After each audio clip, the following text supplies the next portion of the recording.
This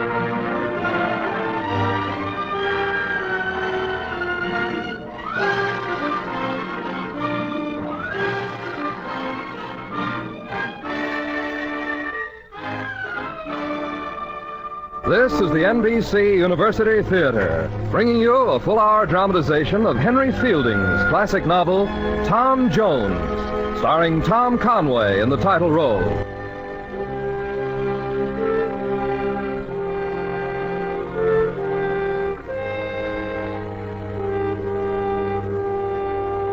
Tom Jones has been accepted by most critics as the work which set the form of the modern English novel.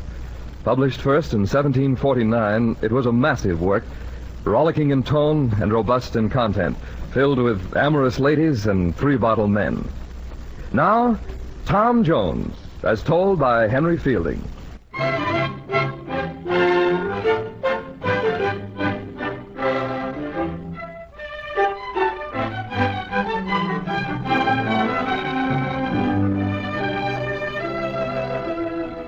Mr. Allworthy was astonished. Of course, he was not the first man to discover upon returning home after an absence of some months that his bedroom had become a nursery, and indeed that his own bed held a sleeping baby.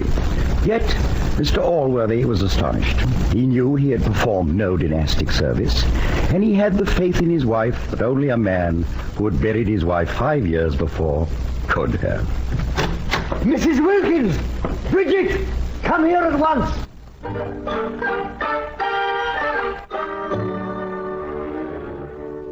May I explain that Mrs. Wilkins was the housekeeper, whose age was roughly equal to that of the Sphinx, and, I might add, was of equal charm and beauty. Bridget, Mr. Allworthy's sister, had but one attraction. She was heiress to all her brother's considerable fortune. You call, sir? Come in, Mrs. Wilkins. Look what's on my bed. It looks like a baby. A baby here? See for yourself, Bridget. Well, what impudence in leaving it here. Why, everyone will say it's yours, brother. I don't think the poor mother... Poor mother indeed. Well, she, whoever she is, probably left it here to make sure it would be provided for. She might have done worse. Whatever are you going to do with it, Thomas? Turn it over to the parish? I'm going to keep him and raise him, just as if he were my boy, Bridget. But what about the vile, filthy hussy who left him? What's to be done with her? The first thing to be done is to find her. I'll have Mrs. Wilkins inquire around the parish.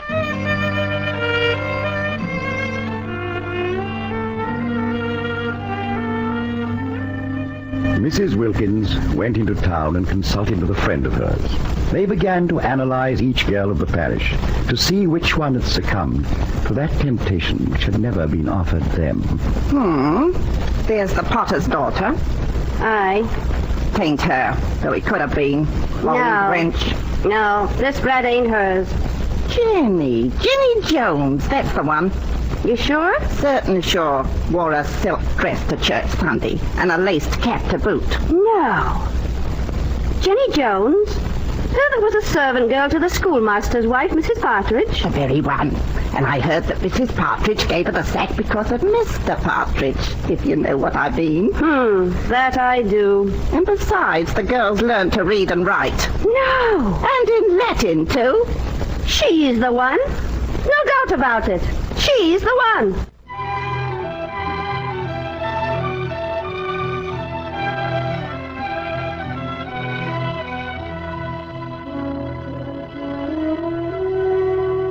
In all fairness to Mrs. Wilkins, let it be here recorded that in accordance with the right given all Englishmen to receive an impartial hearing, Jenny Jones was summoned to appear before that worthy lady. You sent for me, Mrs. Wilkins? Mrs. Wilkins began with all the mild, sweet womanliness of her nature to question Jenny.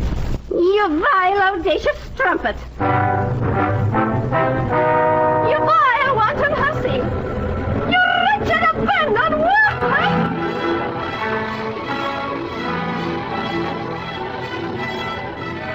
After some minutes of such gracious words of greeting, Mrs. Wilkins presented her evidence. Latin, indeed. You'd have been better off learning how to speak your own language first. You should have studied how to say no in plain English. If she'd said no in Latin, Mr. Partridge would have understood her. Partridge? Him? Don't make me laugh. Who taught you to go leaving your brat over to Mr. Allworthy's, eh? Tell me that. No one. I thought of it myself.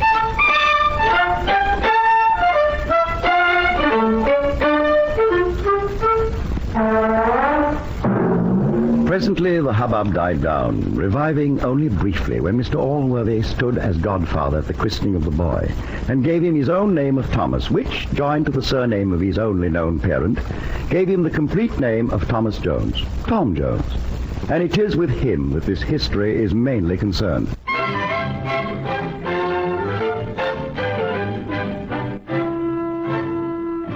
During Tom's very first year in the household of Mr. Allworthy, a pebble dropped into the stream of his life, and, as is the nature of pebbles dropped into water, it caused a splash and endless ripples.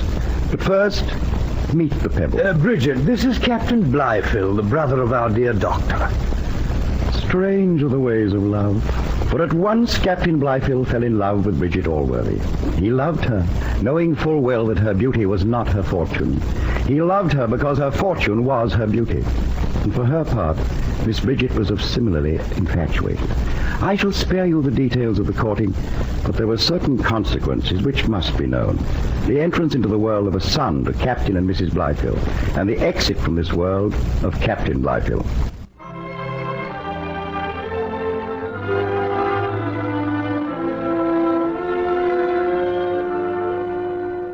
And under the benevolent auspices of Mr. Allworthy, and in company with that gentleman's nephew, young Blyfield, Tom Jones grew from infant to child to youth to young manhood.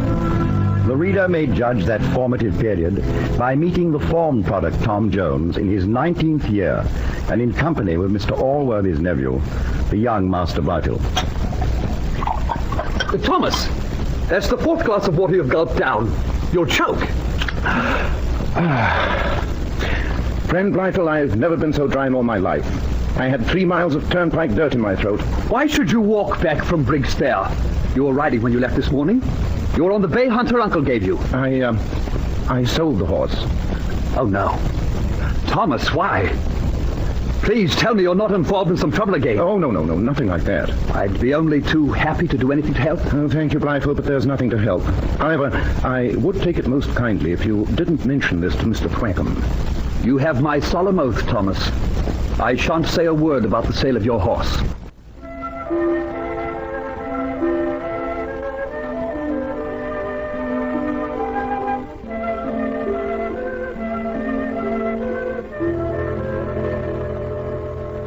Reverend Mr. Thwackum, just referred to, was the private tutor responsible for young Blyfield's and Tom Jones's education, and universally respected for his qualities of justice and religion. For example, although he had early formed the opinion that Tom was a totally corrupted fellow, sinful and certainly born to hang, Mr. Thwackum was still willing, indeed eager, to accept any and all evidence that supported his opinion.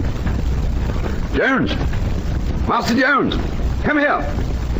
Come now, how long must I wait, wicked wretch? Yes, Mr. Thwackum? Don't lie to me now. It won't do a bit of good because I know if you're lying. Where is your horse? Horse? Stop lying, you depraved fiend. I wasn't lying. I haven't said anything yet. You certainly did. You said and well, and when a sentence starts like that, the lie is always at the bottom of the well. Where's the horse? I sold it today at Briggs Fair. Oh, have you got the money with you? No, sir. It's all gone. All? Tell me, you miserable scoundrel. What vice did you squander the money on? I'll not tell you. You'll not, eh? Well, a good switching will get it out of you. But I... Exactly. Just as well you sold your horse. You'll not be sitting on a horse for quite a while. I promise you that. Listen to it sing, Master Jones. It has a convincing voice. I won't tell you. Not if you flog me for the rest of the day. Assume the angle, Master Jones. Hello, what is going on in here? What is it, Tom? I refuse to tell Mr. Thwackum what I did with the money I got from selling the bay hunter you gave me. Oh, you sold the bay. Mr. Thwackum, would you let me have a few minutes alone with Tom? Yes, of course. I'll wait in my own rooms. I'd like to ask you the same question Mr. Thwackum asked Tom. Do you want to answer it for me? Very much, sir. You know that I can refuse you nothing. Nor have I ever wanted to, but not that schoolroom tyrant with his switchings. Tom, how dare you talk about your tutor in that fashion? I'm sorry, sir. Now, Tom, about the horse. Well, sir, it's Black George and his family. He used to be your gamekeeper. Yeah, I discharged him for poaching, as I recall. Yes, sir. Well, it's been going hard with him.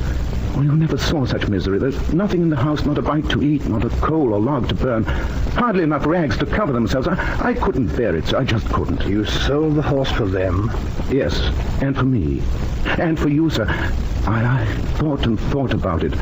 Selling your gift seemed wrong, and then I realized that there was no way for me ever to repay you for all your goodness. But in recognition of it, to show my gratitude for your help, by giving help to someone who needed it, I gave the money to Black George, every farthing. And you've just paid whatever debt you thought you owed me.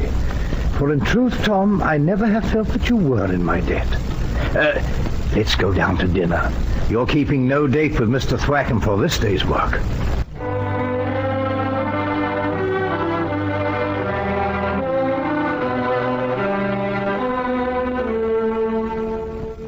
Let us examine now another aspect of young Mr. Jones.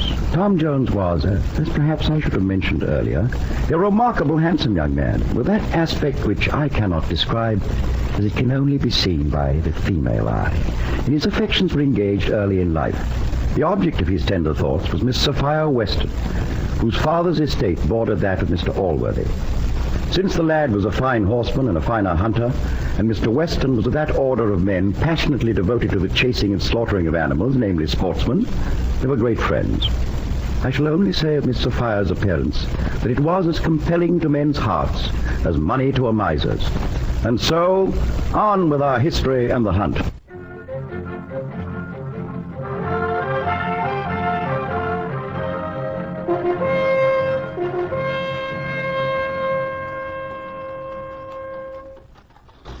Miss Sophia, rein in a bit. Give the horses a breather. I've got him as tight as I can. He's fighting the bit. Just hold him while I move over. I'll grab his reins. Oh, please do I?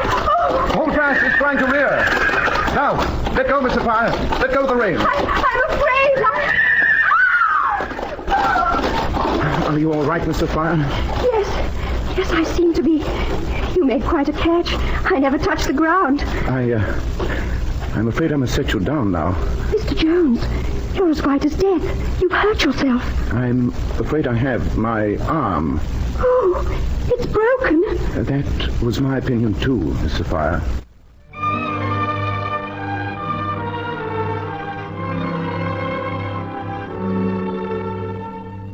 Tom was taken to the Weston house where a neighboring surgeon so expertly cared for him that instead of merely bandaging the arm, he ordered him to be put to bed and kept there.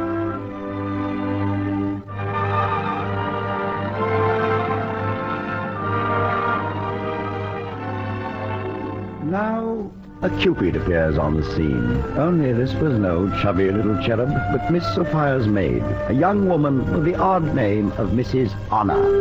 And it was the opinion of several of the cooks that she was Mrs. Honor in name only.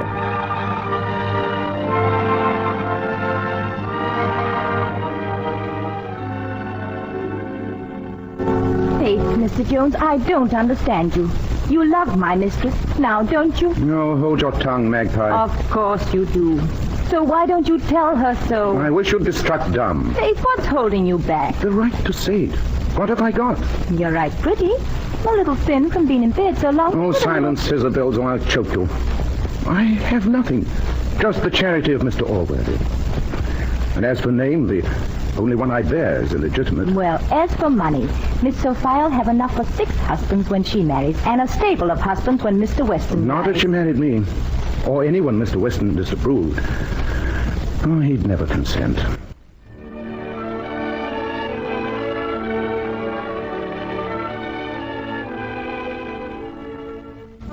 Tom was right. As far as Mr. Weston was concerned, family and fortune were just as necessary to marriage as a difference in sexes.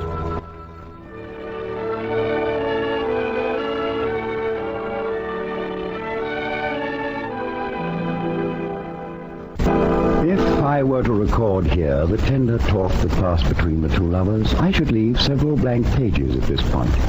Their conversation was confined to eloquent silences. However, I shall say that they both knew the exact status of their hearts and of themselves.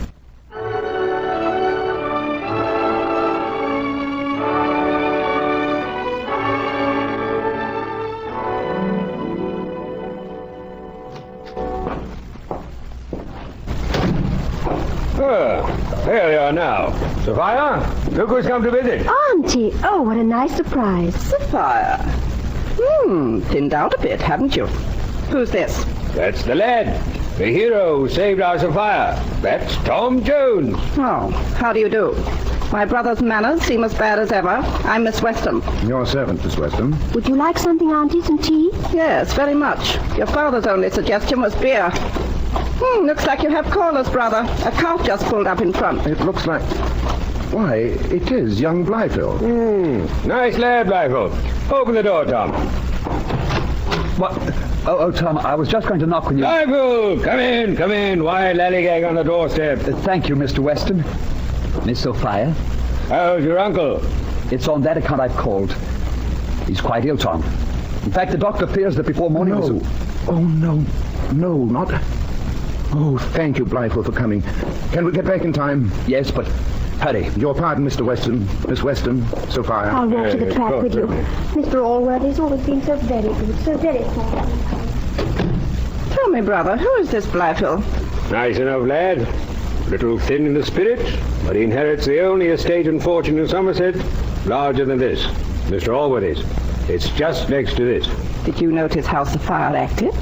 Same as always. Always acts the same. Ah, you fool. Sophia's in love with that Blyfield. I'm a woman, and a woman can always tell such things. Why, that's wonderful. What an estate it'll be when his and mine are one. Yes, he's a fine, wonderful young man, and I love him dear. And he'll make a dear son-in-law. I'll go over to see Allworthy straight away and get it arranged. They can marry on Tuesday. Shut up, you babbling country booby. Wait and see if this Mr. Allworthy lives or dies. Perhaps you'll have to address young Blyfield himself instead.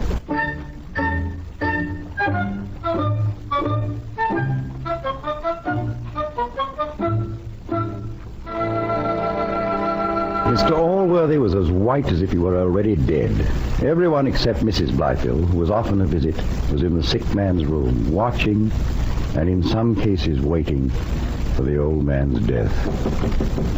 I'll see who it is. There's an attorney from Salisbury here. He has an urgent message from Mr. Allworthy. Will you see him, nephew? I'm too tired, and you may as well start. We shall all go. You must try to sleep. Doctor, may I remain just to sit and watch him? I won't say a word, I promise. All right, but not a sound. Come along, Mr. Blyfield. Mr. Thwackum.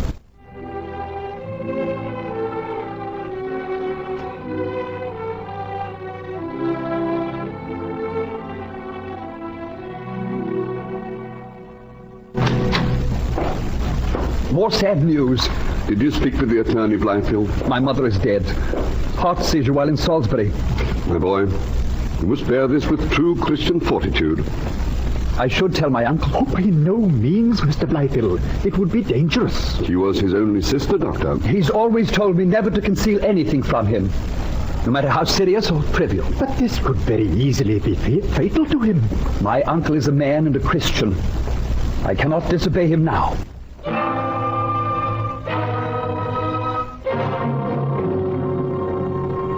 Tom was enraged by Blyfield's act, but he kept quiet, not daring a disturbance.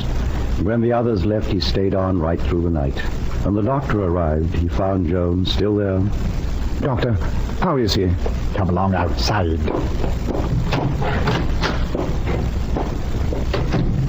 Doctor, tell me. Go and get some food and some sleep. Doctor, for pity's sake, how is he? He's going to be all right. But you won't Oh, be. Doctor, you wonderful, beautiful doctor. Come on, we'll breakfast together. There's some very special wine that'll make a wonderful breakfast.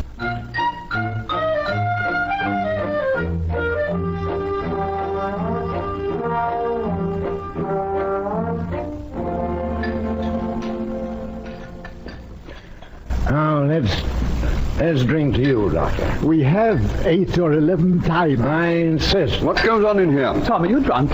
Blindfold, Thwackum. Our dear Mr. Allworthy is going to be all right. What's that you say? He's going to be all right. He'll live. Have a drink, everybody. Stop it. In case you've forgotten, this is the house of mourning. I am the head of the house. My dear mother is dead. Blythefield, I apologize. I'm ashamed. Please forgive me. Here's my hand and my pardon. I want neither from you. After all, having known no parents, how can you feel anything for my misfortune? Why, you rascal. Why don't you say the word out loud? Why don't you? And I'll punch your head in. I'll do it anyway. Tom, Now, rascal, I waited for this.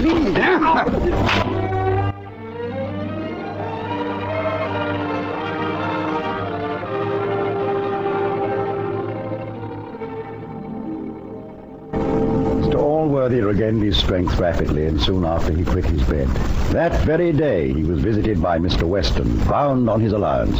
Well, Allworthy, how did it strike you? She's a fine girl, and since she's willing... Of course she is. Then if my nephew's willing also, it is a match.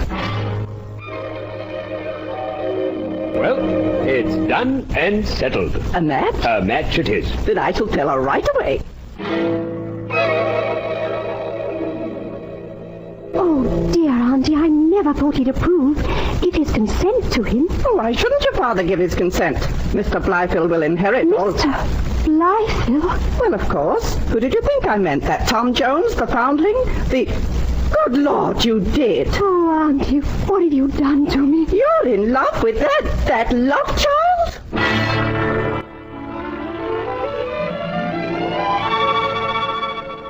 My dear Sophia, your reasons are not sound. When the estates belong together, so do the boy and girl. I hate Mr. Blyfield. Well, that's marriage for you. Oh, please, Papa, please. Don't talk to me about it anymore. All right, but you'll marry Blyfield, and that's final. Why shouldn't she love him? Look at the estate, the income. And I told her to love him. Oh, children aren't beautiful anymore. Come in. Hello, Mr. Weston. Tom Jones. Tom, I'm glad you're here. I can't talk to that girl of mine anymore. Maybe you can make her see reason. What is it? Sophia, my stubborn, stiff-necked Sophia. Here I've gone and arranged for her to marry as fine a fortune and estate, but you know yourself. Blyfield and she would make... And Sophia? And she says she won't. Says she don't love him. You talk sense to her. I can't. Yes. Let me talk to her. Please go away. It's me, Sophia.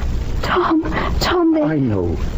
Oh, please, darling, don't let them do it. Oh, I wish it could be you. I love you. I love you, too. Now, don't talk. Just stay near me.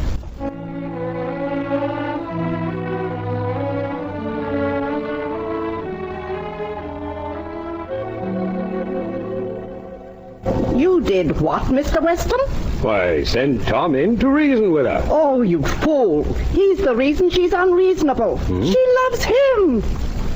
No. The whelp. Sneaking in here, courting you under my very nose, and I thought he came for fox hunting. There, here in this room. Ah! He's kissing her. She's kissing him. Oh, you weasel, you snake in the grass. I'm going to beat your brains out. Oh.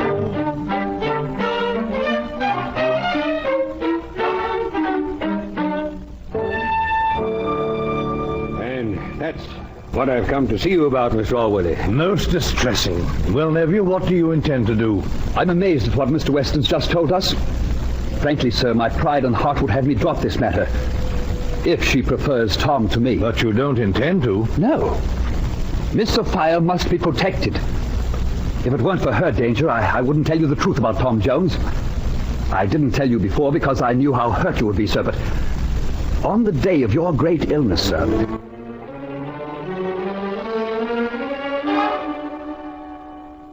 Blyfield told about the morning the doctor had announced Mr. Allworthy would recover.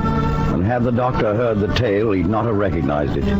Nor need I describe the exact shades of black, blacker, and blackest that Blyfield used to paint Tom, his actions, his words, and his motives. The results were disastrous for Tom.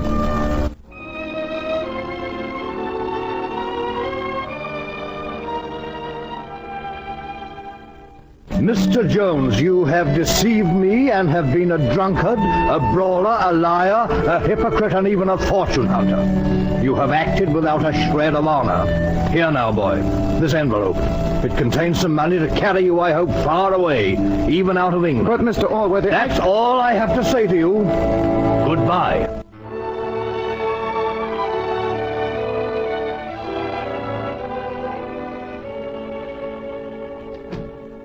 Oh, Miss Sophia, such news. Poor Mr. Jones. Tom, what is it? Is he hurt? Turned out, Mr. Allworthy's thrown him out of his house with not a penny, not a scrap on his back. Oh, my poor Tom. And me. Poor me. What's to be? Why, now I guess you'll marry Mr. Blyfield. He's not too bad looking with a little fattening up. Never. Probably. This is honor. Now, would you like £100? 100? Faith, indeed. All you have to do is to help me get out of here and to London. There you'll get your £100. Oh, but that's a long way. But I've always wanted to see London.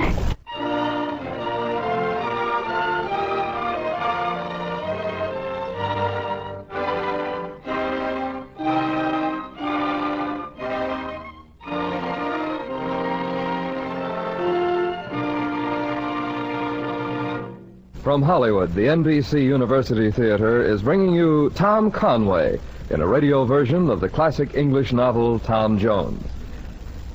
And now our intermission commentator on Tom Jones, Mr. J. Donald Adams, noted critic and author of the Speaking of Books column in the New York Times. Speaking from New York, here is Mr. J. Donald Adams. The novel that is being dramatized for you today was published just 200 years ago. It's a token of its great vitality and its truth to the unchanging aspects of human life that it can still be read today with so much enjoyment. It was the work of a man who knew life himself, who had lived it fully and with enormous zest, who had no illusions about human nature, but who was acutely aware of its equal capacity for both good and evil. He was a moralist without dogma, in whom clear-sightedness and sympathy were powerfully combined. Henry Fielding's contributions to the development of the English novel are hard to overestimate. He was a pioneer on several counts. He was the first English novelist to make his readers intimately acquainted with the background against which the people of his stories lived their lives.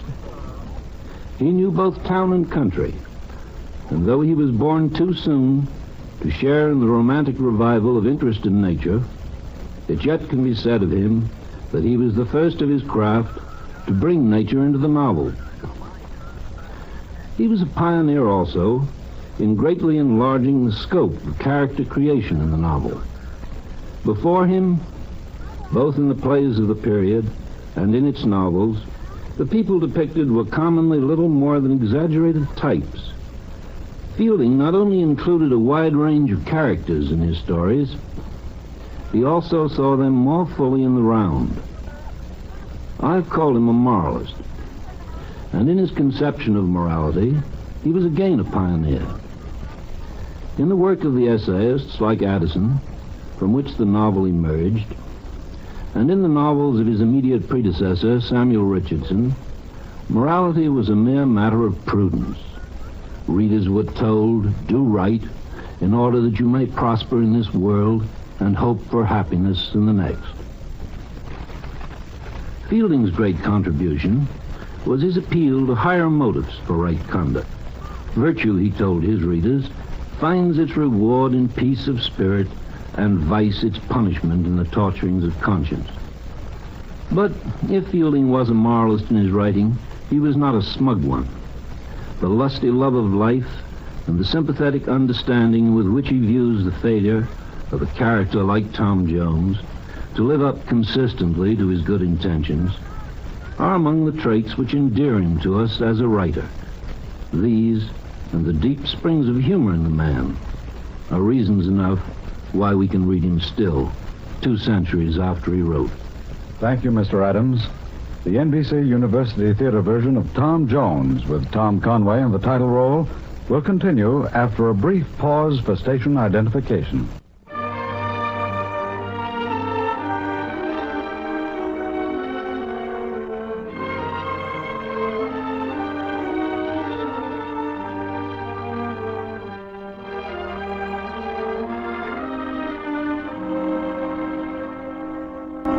Now we find Tom Jones alone, friendless, untied by blood to any one or any place, tied by love to the one person and the one place he had to go from.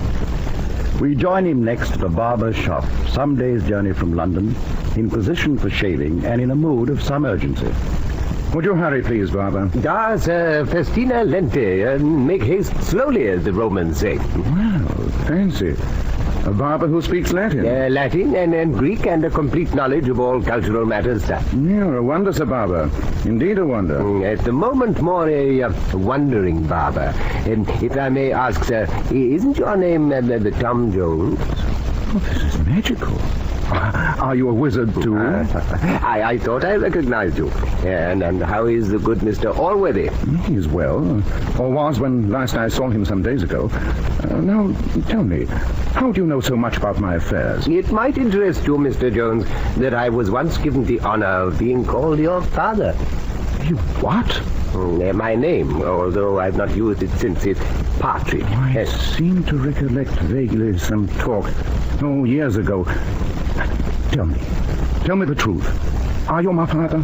I have not that honor, but in having it credited to me, I was disgraced and bankrupted. I must apologize to you, Partridge, for all the trouble my birth has caused you. Tell me, where are you going? I don't know. I suppose London. A splendid place, and abounding with opportunity for a well-bred and a handsome young man. What would you say to my to having me join you? I'd be very happy, but I have very little money. But excellent prospects. Excellent.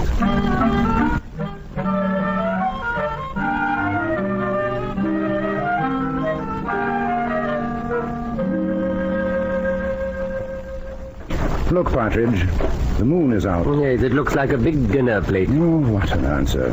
Have you no romance in you? I have nothing in me. We've not eaten since early morning. We'll eat soon. Well, look, Partridge, you can see the inn at Upton atop the ridge. And by then it will be too late to get a bite. Let's run. You run ahead, Partridge, and make sure of dinner. Good. And a fine dinner, too.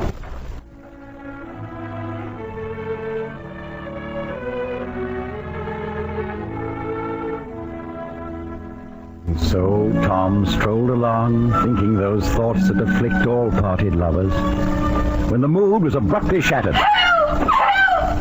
Help me! He looked round, and in the moonlight he saw a man and a woman struggling in a small clearing not 50 feet away. And straight towards the spot he ran, swinging a thick oak staff he'd been carrying as a walking stick, and now he used as a club, and to good advantage. For soon the woman's assailant took to his heels and fled. Thank heaven you came, sir. Oh, you must have been sent by the angels themselves to help me. Indeed, seeing you fall in the moonlight, you seem quite angelic yourself. You are most charming in the moonlight, if I may mention it. Oh, don't look. I've half my clothes torn off. Oh, believe me, madam, the effect couldn't be more charming.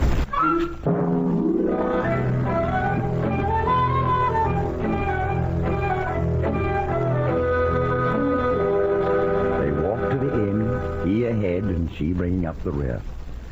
Preceding her into the inn, Tom had Partridge and all the other men turn their backs to the door, and turned so himself while the landlady took her up to her room. The ladies all settled down, sir. Fine. Did you get her some, clothes? No, I ain't been that size since I got married. She ordered some food sent up for her and told me to ask you to join her at supper. To this I can find no objection. With your pardon, Partridge. Aye, Mr. Jones, with my pardon and a touch of envy. For there's something tugging at my brain. I find some old association in the demeanor of that woman.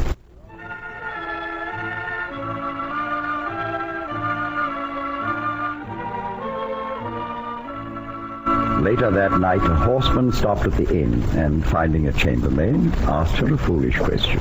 Look, girl, how would you like £5? £5, sir? Oh! Stop your noise. I'm looking for my wife, Mrs. Fitzpatrick. She's handsome. Bold-looking, but handsome. Now look, if she's here, just show me to her door in the dark. Oh, that must be the lady in the small dining room. Give me the money. Here, come now. You dasn't tell mistress or she'll turn me away. No. Shh. That's the door. Over there. Stand back. I'm coming in for you, my wife, and I'll have the gizzard of your companion. That's a brave speech. Now let us see who makes it.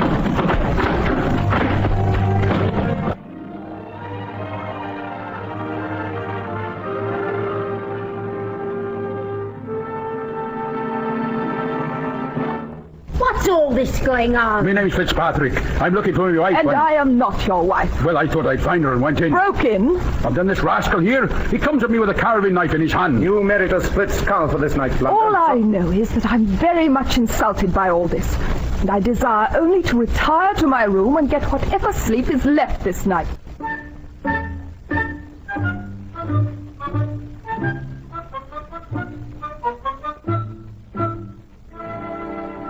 So, once again, the inn quieted down. Partridge, who'd been asleep, now decided some hot drink well laced with spirits was what he needed. It was thus that Mr. Partridge observed the arrival of two ladies, one young and one older, once well known to us.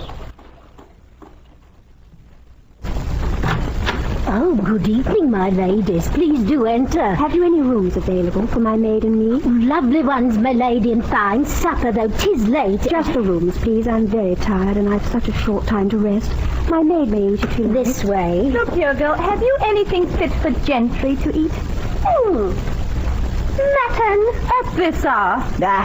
Our wager gentry was never even near this inn. And there, loud one, you are wrong. Drunkard. At this moment, my dear friend, the heir of Mr. Allworthy, of whom no doubt even you have heard, young Mr. Allworthy himself is here. Young Mr. Allworthy? The squire has no son, only a nephew. Well, he also is known by the name of Jones, Tom Jones. Mistress, come quickly! Well, just dark. Mrs. Honor, such luck, dear mistress. Mr. Jones is here in this very inn. Oh, no. I cannot be so fortunate. That gentleman is his friend, he says. Well, then, perhaps you'll take us to him, sir. Oh, my. No, I'll tell you. If you will wait until the morning, you can see him then. Oh, please don't make sport of me. Take me to him now. No, be reasonable. It's impossible. He's... Come, mistress. He's got himself involved with some hussy right here. No. It was seen by everyone here.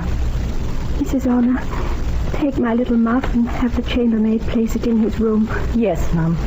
Let's leave. Let's leave this instant. I can't stand it here. I can't.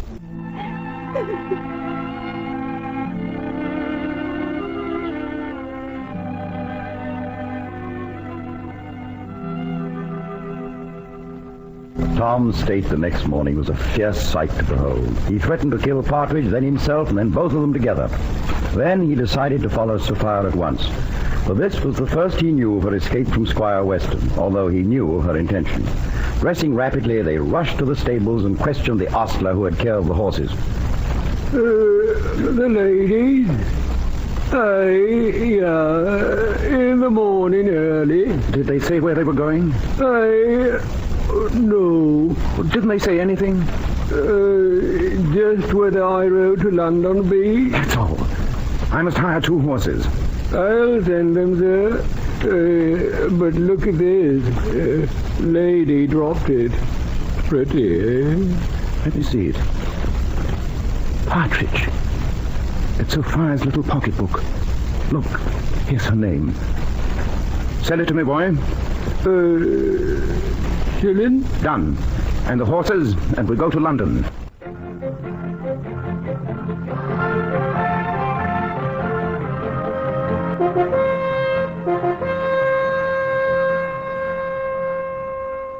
Tom settled himself in a room close to the centre of London and got another for Partridge close by. Then he went calling upon Lady Bellaston, a cousin of Sophia's, whose name and place of residence he had discovered in the notebook. Yes, sir. I'd like to see Lady Bellaston. And who is calling, sir? Thomas Jones. Oh, her ladyship is not at home. Her ladyship is out, Mr. Jones. Out? Or out to me? Out. If you wish to leave your address, you will hear from her, if she gets time. Oh, well, the address is...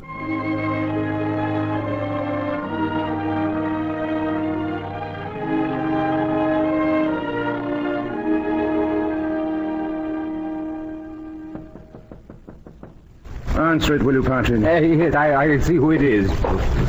Mr. Jones? Yes? Parcel, here. Well, hi there.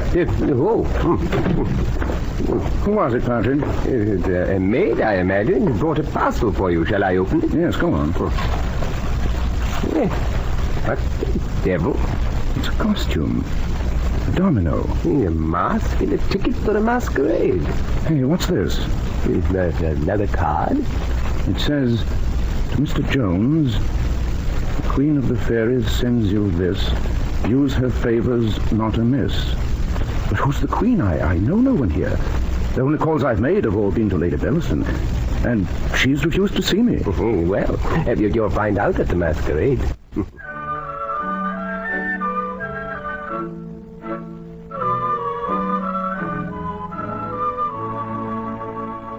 Hello, Domino.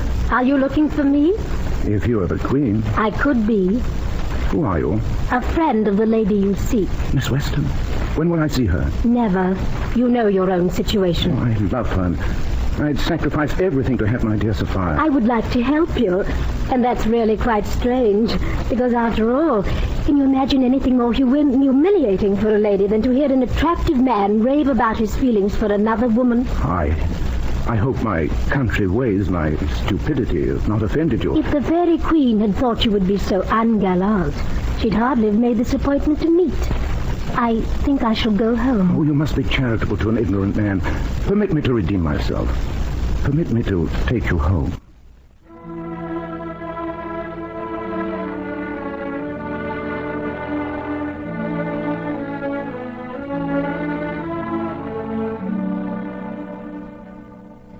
Why bother to record a conversation that is indeed a convention? The lady dressed as the Fairy Queen at last gave her consent by forbidding it. Well, you disobeyed me. As you knew I would. Did I? As you knew you wanted me to. I did. Will you take off your mask? Why? Or must I kiss you with it on? Try both. Now take it off. There. All up. Hello. Hello who? The way you've been at my door, everyone in town thinks you're my lover, and you ask who?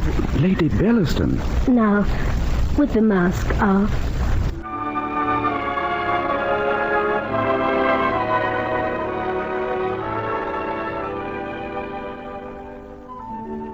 The following morning, Tom met Lady Bellaston again.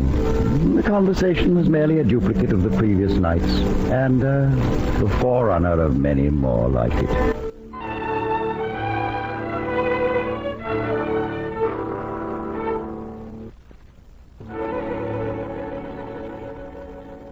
She's an admirable lady, an admirable lady indeed. She's been extremely kind to me, Partridge. Each day I get deeper and deeper into her debt, and There's no way to get out of it. Well, the lady seems satisfied with the present arrangements. But I'm not. I must find Sophia. Yes? Letter from Mr. Jones. Oh, thank you. Let's see what her ladyship orders now. Well, it's a change anyway. I'll meet her at her home at 7, wait for her in the library if she's late.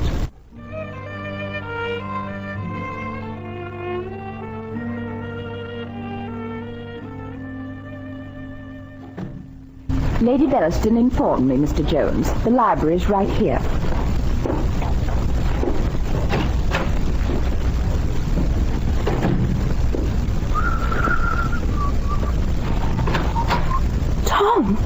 Tom Jones. Sophia. I didn't know, Mr. Jones. Poor broken-hearted Tom Jones. I've gone through 1,000 agonies searching for you. Not the last time I had occasion to encounter your presence. I've never stopped loving, nor has my love grown less or colder. I admit everything, but I love you and I ask your forgiveness. You know you have it. Oh, Sophia. Now, if only I had you, I'd have the world. Listen, someone's coming. Lady Bellaston, I thought you were attending the play, Miss Weston. I should not have broken in on you so abruptly had I known you had company. Not at all. I merely returned a pocketbook I'd found belonging to Miss Weston. Now I must leave.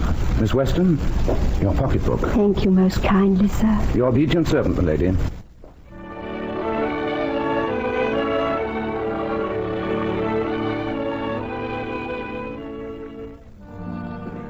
On his way out, Tom saw Mrs. Honor on the stairs and managed most discreetly to tell her the house where he resided, to which place he returned, and where the following noon he received a visit from Lady Bellaston.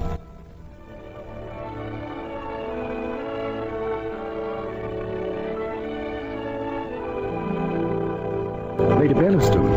Really, dear boy. But you have no need for anger. I was waiting for you to keep our appointment. Never mind that. Just tell me that she knows nothing about us. No, never. I die, believe me. I die first. Oh, she's found, sir. Found. Mrs. Honor is here now, on the steps coming up. No. Lord, stop it, Partridge. Hold her a moment. Oh, here's a blasted muddle. Muddle, indeed. Here, step behind the bed. There's no other place in the room to hide. This isn't a rendezvous. This is a French farce and badly translated. Well, Mr. Jones, that impudent rascal Partridge tried to keep me from coming up the stairs. Really? I hope he hasn't the same reason he had at the inn in Upton. Oh, no. Well, you certainly have bewitched my mistress. I don't know what you said to her last night, but oh, she loves you. Please, Mrs. Honor, speak soft. Or better, don't speak. There's a lady dying in the next room. One of your ladies, I suppose. There's so many of them. You know, I do believe we're in the house of one of them now. For my Lady Bellaston... Hush, you fool. Every word is overheard in the next room. Take your hand off my mouth. Come walk downstairs with me. No, sir. If I can't speak, I'll leave. Here's a letter from my mistress. Thanks. And here, buy yourself a ribbon. Oh, so much. I could get a lot of ribbon for all that. Good. Hang yourself with all of it. Oh, the hussy, the vicious, slandering wench. Oh, murderess of a woman's good name.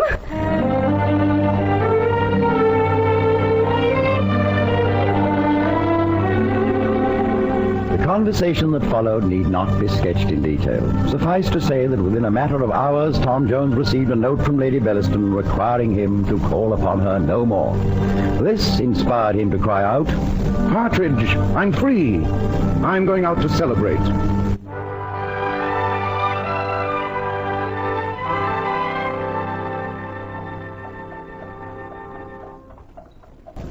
Oh, excuse me, sir. Why don't you watch where you walk? Why, it's Mr. Fitzpatrick.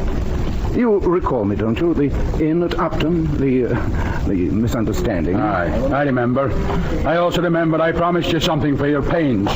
Are you mad, you? Now, go! If you want to.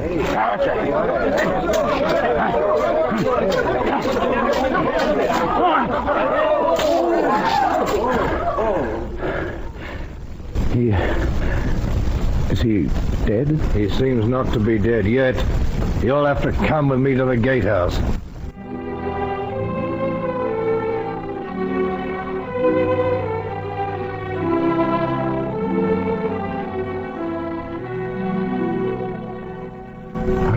give anything if I had anything to give to know that he'll live. Well, I've got something to give. Yes. First news of Mr. Allworthy and nephew Blyther, a black pox on him here in London. That's nothing to do with me. If ever I dreamed he'd someday take me back in his heart, this mess finished that. And it is a mess, sir, because the witnesses now say that you killed him without even giving him time to draw. That's not true. No, let the Irishman dies, and these are the only witnesses, my boy. You'll swing. Oh, Partridge, you're such a comfort in this hour. Give me the other piece of news now and finish the job. Why wait for the hangman? It's a letter from Miss Sophia. Give it to me, you devil. Yeah, I saved it for the last to take away the bad taste of the other news. Partridge, Sophia tells me never to see or write to her again. Lady Bellaston showed her my letter of proposal. Oh, let them hang me.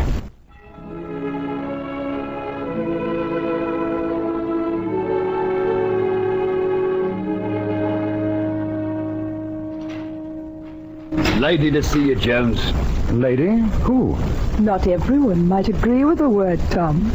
Why, Mrs. Waters, the sweet lady from Upton Inn. Oh, you find an unhappy man. Why? Because you let a little blood in a duel. Oh, the King's surgeon has just examined him, and he's in no danger. And then all my prayers have been answered. But why are you here? Well, there are special reasons, which I'm not free to divulge. Oh, someone is coming. I must go now. It's only Mr. Partridge. Excuse me. Goodbye and thank you, Mrs. Waters. You never know what news. Tom, that woman who just went out, you called her Mrs. Waters? Yes. You recall, at the inn in Upton? I recall her very well. Yes, she's 20 years older now than when I knew her, but there can be no mistake. That woman, Tom, is your mother. It was Jenny Jones. Partridge, her old employer, had recognized her. Now a change of scene. Within the hour, a strange couple called at the London house where Mr. Allworthy was staying.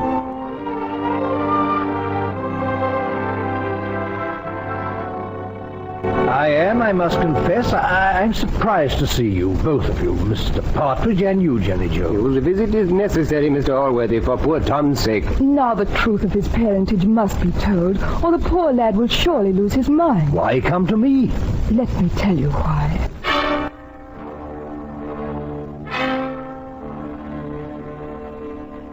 Mrs. Waters, or Jenny Jones, told him of hiring as a nurse, of agreeing to assume the onus of a child that wasn't hers, for a fee. The father had been a guest in the house of Mr. Allworthy, who had died 7 months before the child's birth.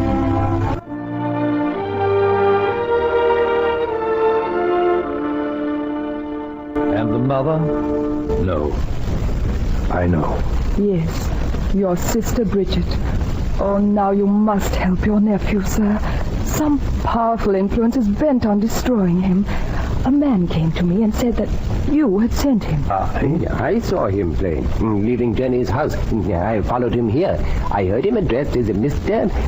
Dowling. That is indeed my steward's name. This Dowling told me he had been sent to offer me every assistance in the prosecution of the assailant of my husband, for that is what they take him to be. I think there's a way to straighten this out.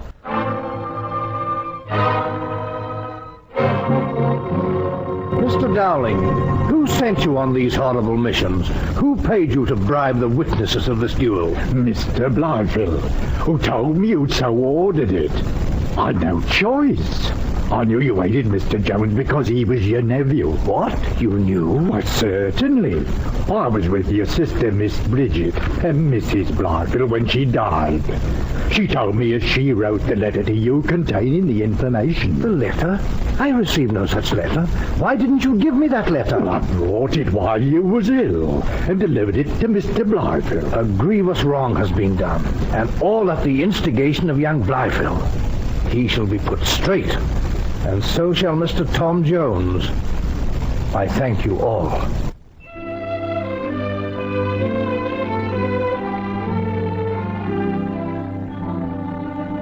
Now Now, this history of Tom Jones, which I have written, is a moral book. The wicked are punished, the good are rewarded. So, here is the last of the history of Tom Jones.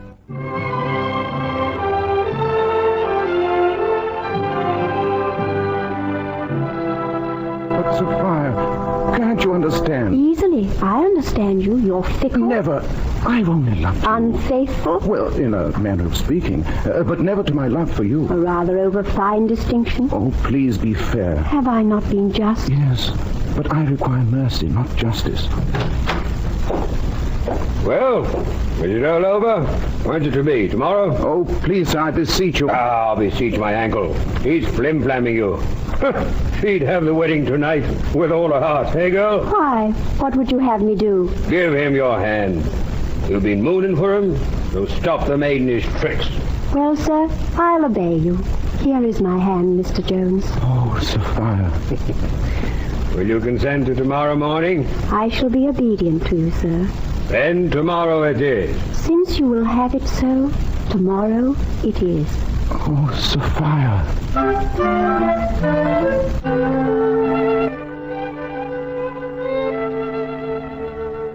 And on that night ends the history of Tom Jones. For in the morning he and Sophia were wed. And a married man has no history, only a record.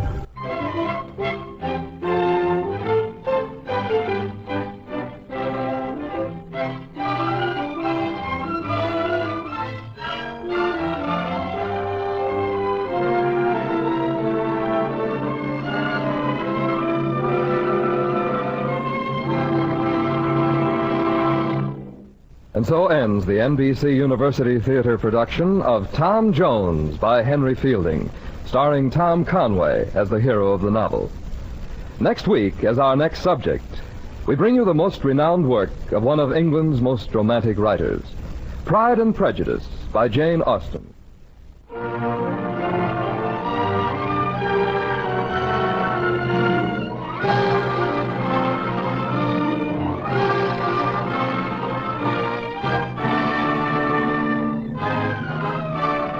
Today's adaptation of Tom Jones was written by Morton Friedman. Our intermission commentator was J. Donald Adams, New York critic and book commentator for the New York Times. Mr. Tom Conway was starred as Tom Jones. Our cast included Ramsey Hill as narrator, Eric Snowden, Ena Ronsley, Tom McKee, Leslie Dennison, Eileen Erskine, Alma Lawton, Donald Morrison, Norma Varden, Ben Wright, Constance Cavendish, Pat Ahern, Monty Margetts, Naomi Stevens, Raymond Lawrence. Your announcer, Don Stanley. The director of the NBC University Theater is Andrew C. Love. Original music for Tom Jones was composed and conducted by Dr. Albert Harris. Listen again next week, same time, same station, to the NBC University Theater production of Jane Austen's Pride and Prejudice, starring Angela Lansbury.